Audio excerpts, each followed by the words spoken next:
আজকে আমরা যাচ্ছি বইমেলাতে বন্ধুরা। টাকি বইমেলা হচ্ছে। টাকি বিশাল বড় বইমেলা প্রতি বছর হয়, আজকে লাস্ট। আজকে নিয়ে 6-7 দিন হয়ে গেল, একদিনও নিয়ে যায়নি আমাকে, একদিনও নিয়ে যায়নি বলে বলে আজকে নিয়ে যাচ্ছে। কি অবস্থা, একদিনও নিয়ে যায়নি। এত ভালো ভালো গায়িকারা এসেছে তা আমি দেখতে পাইনি। আজকে গিয়ে দেখি কি এসছে, আমার কপালে কি আছে, কোনটা লেখা আছে। যাই তাহলে ঘুরে আসি। আমরা পৌঁছে গেছি টাকি গ্রামীণ সংস্কৃতি বইমেলা। আমরা এই বইমেলার প্রাঙ্গণে প্রবেশ করব। আমরা মেলায় চলে এসেছি।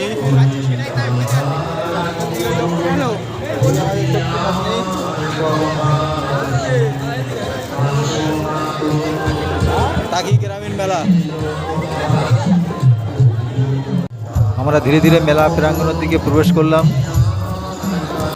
প্রচুর মানুষ আজ মেলায় চলে এসছে এই ঠান্ডার মধ্যে।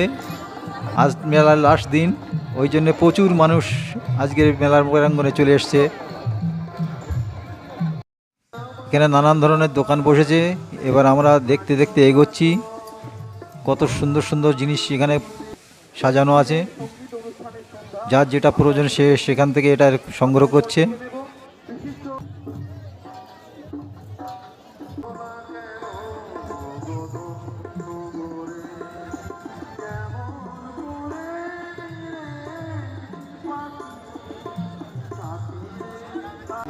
খুব সুন্দর লাগছে, খুব সুন্দর মেলা।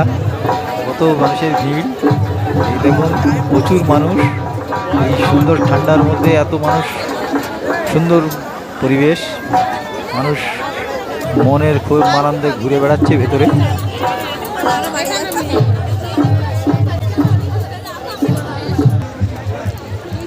এই যে দেখছেন আমার কোলে, এটা আমার সব থেকে প্রিয় একজন।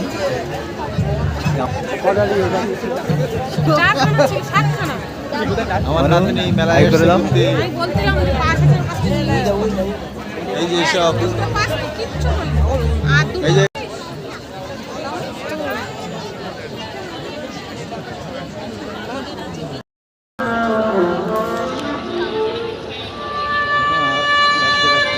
কি আরে তখন তো তোলা হয়নি। নিষেধ বলছি। হ্যাঁ তাহলে